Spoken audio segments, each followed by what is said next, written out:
की स्टोरी के लिए चैनल को लाइक और सब्सक्राइब करना ना भूलें। Chapter number 63। अगले दिन नैन्सी यूनिवर्सिटी गई। इंपीरियल यूनिवर्सिटी यह देश की सबसे महंगी यूनिवर्सिटी है। जो लोग यहाँ पढ़ने आते हैं वे सभी अमीर बच्चे हैं।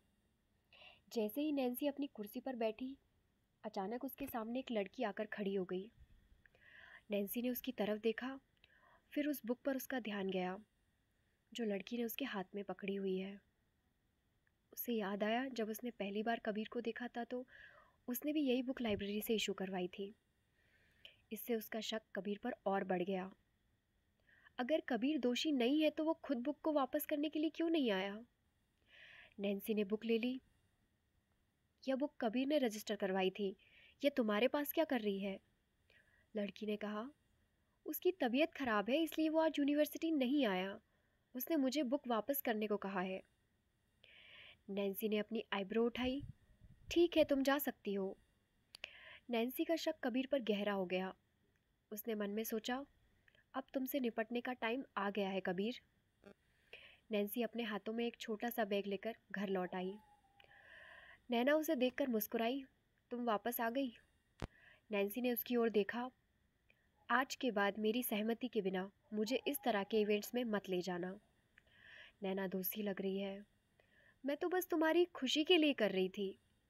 नैना ने फिर कहा, मिस्टर सहगल को तुम पर क्रश है। नैन्सी ने मुंह फेर लिया। मिस्टर सहगल कौन है? वो मैनेजर जो कल रात तुम्हारे सामने बैठा था। मुझे परेशानी देना बंद करो, उसे रिजेक्ट कर दो। नैना ने पूछा, क्या तुम श्योर हो कि तुम उसे रिजेक्ट करना चाहती हो? वो दिखने में एक अच्छा है, एक अच्छी फैमिली बैकग्राउंड से आता है और काफ़ी कैपेबल भी है। नैना नैना ने अपनी गर्दन सिकोड़ ली। ठीक है ठीक है, फिर मैं उसे मना कर दूंगी। तुम कल रात अर्जुन के साथ क्यों चली गई थी? डोंट टेल मी कि तुम्हें प्यार हो गया है उससे। नैन्सी, लिटिल ब्लैक जो अपने नन्हे हाथों से संतरा छील रहा था, अब वो बर्दाश्त नहीं कर सका। आंटी, क्या आप मेरी मम्मी और डैडी के प्यार में पड़ना नॉर्मल नहीं है? नैना ने उस पर एक नज़र डाली। तुम अभी बच्चे हो, तुम इस बारे में जानते क्या हो? ब्लैक ने सांस छोड़ी और कहा, किसी भी मामले में मेरे डैडी उस मिस्टर सहगल से बहुत आगे हैं। मेरी मम्मी का टेस्ट बहुत अच्छा है, ठीक है?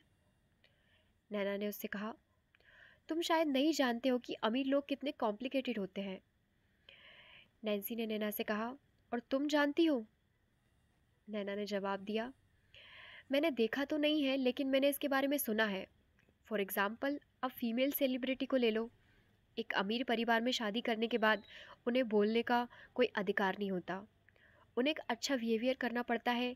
देखने में ऐसा लगता है कि वे शानदार जीवन जी रहे हैं, लेकिन कौन जानता है कि वे कितना सफ़र कर रही हैं। वे केवल अपने आंसू और शिकायतों को मन ही मन निगल सकती हैं। ब्लैक ने अपना छोटा हाथ लहराया। मेरे डैडी मम्मी को परेशान नहीं करेंगे। मेरी मम्मी किसी नॉर्मल लड़की की तरह नहीं है कि कोई उन्हें तंग कर सकता है। नैना ने आह भरी। तुम्हारे बेटे से और बहस नहीं कर सकती। तुम मेरे साथ शॉपिंग करने चलो नैन्सी। नैन्सी को शॉपिंग करना बिल्कुल पसंद नहीं है। हालांकि नैना उसकी एकमात्र सबसे अच्छी दोस्त है, तो फिर उसके पास उसकी बात मानने के अलावा कोई चॉइस नहीं थी। वे मेहरा फैमिली के ब्रिज स्क्वायर मॉल में गए। नैन्सी ने नैना से कहा, जो चाहे खरीद लो, मैं पे कर दूंगी। नैना ने उसे गले लगा लिया। तुम बिल्कुल मेरी शुगर डैडी हो। इसी बीच तान्या और उसकी बेस्ट फ्रेंड भी वहाँ शॉपिंग कर रही थी। छोटी बच्ची द्वारा धोखा दिए जाने के बाद तान्या बहुत निराश थी। अर्जुन ने अब छोटी बच्ची की पहचान का खुलासा कर दिया है। उसके पास उस छोटी बच्ची को खुश करने के तरीके खोजने के अलावा कोई चॉइस नहीं है, भले ही वो उससे कितनी भी नफरत करती हो। वे छोटी लड़की को कुछ गिफ्ट खरीदने की उम्मीद में चौथी मंजिल पर गए। उसने वहाँ नैन्सी को देखा। तान्या ने अपनी आंखें घुमाई और अपने बगल में खड़ी अपनी बेस्ट फ्रेंड के कानों में कुछ फुसफुसाई। तान्या और नैन्सी एक सेल्फ के सामने कंधे से कंधा मिलाकर खिलौने उठा रहे थे।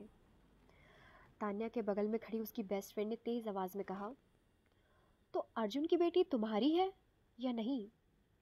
यह सुनकर नैन्सी के ने बगल में देखा और तान्या पर एक नज़र डाली। ब्लैक के अलावा अर्जुन का एक और बच्चा है, एक बेटी? ऐसा लग रहा है उस दिन मैंने जो सुना वो सच था। तान्या ने अपने होठों को दबाया, उसका चेहरा लाल रंग का हो गया। प्लीज क्या तुम बार बार पूछना बंद करोगी? हालांकि उसने सीधा जवाब नहीं दिया, लेकिन उसने एक हिंट दे दिया कि तान्या ने ही अर्जुन की बेटी को जन्म दिया है। तान्या की बेस्ट फ्रेंड ने एक्साइटमेंट में कहा, ओ माय गॉड, तुमने अर्जुन के साथ एक बच्चा पैदा कैसे किया? मुझे यकीन है कि मैं जल्दी कुछ अच्छी खबर सुनने वाली हूँ, है ना?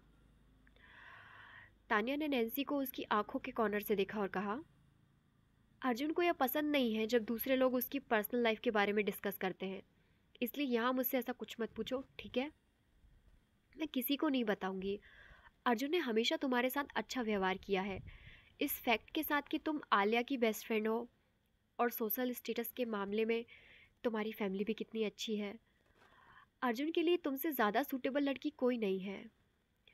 खैर, मैं तुम्हें एडवांस में मिसेस मेहरा कह सकती हूँ। तान्या ने फिल्म फ्रोजन का एक खिलौना का सेट निकाला, इसके लिए पे किया और अपनी बेस्ट फ्रेंड को स्टोर से बाहर खींच लिया। नैना ने अपने दांत पीस लिए और कहा, अर्जुन सच में कितना सीधा बनता है ना। मुझे विश्वास नहीं हो रहा कि ब्लैक के अलावा उसका एक और बच्चा है। वो हर जगह उसके बीच बिखेरता फिर रहा है।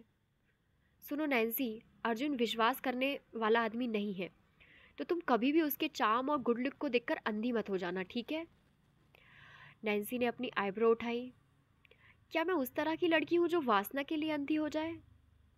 नैना ने फिर कहा, अगर हम एक साधारण आदमी के बारे में बात कर रहे होते तो मुझे चिंता नहीं होती, लेकिन अर्जुन गुड लुकिंग है। अगर वो अपने गुड लुक का इस्तेमाल करके तुम्हें छेड़ता है तो मुझे यकीन है कि तुम उस पर फिदा हो जाओगी। नैना ने सिर पर एक झटका लगा, जिससे वो उसे पकड़ कर बैठ गई। तुमने बहुत ज़ोर से मारा। नैन्सी ने उसे खींच लिया और स्टोर से बाहर निकल गए। अर्जुन के पहाड़ी विला में परी की निगाहें हर जगह हैं। उसे नीचे से कदमों की आहट सुनाई दी। इसके बाद आंटी रोज़ की आवाज़ सुनाई दी। हेलो मिस तान्या, मैंने परी के लिए कुछ गिफ्ट खरीदे हैं, क्या वो ऊपर है? तान्या ने धीरे से कहा। आंटी रोज़ ने हाँ में सिर हिलाया। हाँ परी ऊपर है। क्या मैं ऊपर जाकर उसे गिफ्ट दे सकती हूँ? हालांकि हिचकिचाहट के साथ तान्या के पास इस 5 साल की बच्ची के साथ अच्छा व्यवहार करने के अलावा और कोई चॉइस नहीं बची है। आप दे सकती हैं, लेकिन मुझे आपके साथ आना होगा। सर परी को बहुत ज़्यादा प्यार करते हैं और उसे चोट नहीं पहुंचाना चाहते हैं। इसके बाद तान्या आंटी रोज़ की देखरेख में ऊपर चली गई और परी को गिफ्ट दिया। छोटी लड़की एक सुंदर प्रिंसेस ड्रेस पहने हुई थी। बिल्कुल महल में रहने वाली एक प्रिंसेस की तरह बहुत सुंदर लग रही है। यह देखकर तान्या भी एक बच्ची से जलने लगी है। परी ने अपना हाथ लहराया। आप अब जा सकती हैं आंटी रोज़। आंटी तान्या एक अच्छी इंसान है, क्योंकि उन्होंने मुझे गिफ्ट दिया। मुझे अच्छे लोग पसंद हैं। तान्या ने मन ही मन सोचा, इसमें कोई शक नहीं है कि तुम अभी भी एक बच्ची हो। हालांकि वो कभी कभी चालाक बनती है, फिर भी वो एक मासूम और भोली बच्ची है। आंटी रोज़ कमरे से निकल गई। परी ने आह भरी। तान्या ने कोमलता से पूछा, बेटा तुम आहें क्यों भर रही हो? परी ने अपनी ठुड्डी अपने हाथों पर टिका दी और कहा, मुझे अपनी मम्मी की याद आती है। तान्या की आंखों में एक षड्यंत्रकारी लुक चमक उठा। क्या तुम जानती हो कि तुम्हारी मम्मी कौन है? ऑफ कोर्स, परी ने जवाब दिया। तान्या ने खुश होकर फिर सवाल किया, क्या तुम मुझे बता सकती हो कि तुम्हारी मम्मी कौन है? हो सकता है कि मैं तुम्हारी मम्मी और तुम्हारे डैड को एक साथ मिला सकूं, ताकि तुम्हें अपनी मम्मी से दूर ना रहना पड़े। परेशान परी ने पूछा, क्या मैं सच में आपको बता सकती हूँ? क्या आप सच में मेरी मदद करेंगी आंटी? ऑफ कोर्स, यह कहकर उसने अपने दिल में सोचा, हाँ ठीक है, एक बार जब मुझे पता चल जाता है कि तुम्हारी माँ कौन है, तो मैं आखिरकार उस औरत को कुचल सकती हूँ जो सोच रही है कि वो अर्जुन से शादी कर सकती है और मेरा फैमिली में आ सकती है। परी ने धीमी आवाज़ में कहा, यह हमारे बीच एक सीक्रेट होगा, आप किसी को नहीं बताना, ठीक है? तान्या ने सिर हिलाया। डोंट वरी, मेरी मम्मी का नाम नायला रॉय है। यह सुनकर तान्या की आंखों में एक ठंडी चमक आ गई। नायला रॉय? वो पॉपुलर फीमेल सेलिब्रिटी जो जानती है कि वो अभी रॉय फैमिली के साथ रह रही है, लेकिन रॉय फैमिली की बायोलॉजिकल चिल्ड्रन में से एक नहीं है। इसके अलावा उसे उसकी माँ मालिनी द्वारा परिवार में लाया गया था। अफवाह यह है कि नायला को अर्जुन में दिलचस्पी है और उसने वाटरलेज रिजॉर्ट में उसके साथ जुड़ने की कोशिश की, लेकिन अर्जुन ने उस पर बिल्कुल ध्यान नहीं दिया। नायला ने अर्जुन का फ़ायदा उठाया जब वो ध्यान नहीं दे रहा था, और अर्जुन को बहकाने के लिए नीच का काम का सहारा लिया। वो कितनी बेशर्म है। तान्या ने परी के सिर को धीरे से सहलाया। तुम्हारी मम्मी मेहरा फैमिली के साथ क्यों नहीं रह रही है? परी ने उदास होकर कहा। मुझे लगता है कि डैडी मम्मी को पसंद नहीं करते हैं। क्या आप मेरी हेल्प कर सकती हैं आंटी? डैडी को मम्मी से मिलवाने में मेरी हेल्प करिए ना प्लीज़। तान्या मुस्कुराई। बेशक मैं तुम्हारी हेल्प करूँगी। इतना कहकर उसने मन में सोचा, तुम चाह तुम चाहती हो कि मैं नायला की मदद करूं? ड्रीम ऑन में नायला को ज़मीन पर पटकना चाहती हूँ। मैं उसे ऐसा सबक सिखाऊंगी जिससे वो कभी भी अर्जुन की ओर एक कदम नहीं उठाएगी। तान्या वहाँ से चली गई। जब वो नज़रों से ओझल हो गई तो परी ने उसका पेट पकड़ लिया और फूट फूट कर हंस पड़ी। इस आंटी को बेवकूफ़ बनाना वाकई आसान था। ये दोनों आंटी मेरे डैडी से शादी करना चाहती हैं और उनमें से कोई भी एक अच्छी इंसान नहीं है।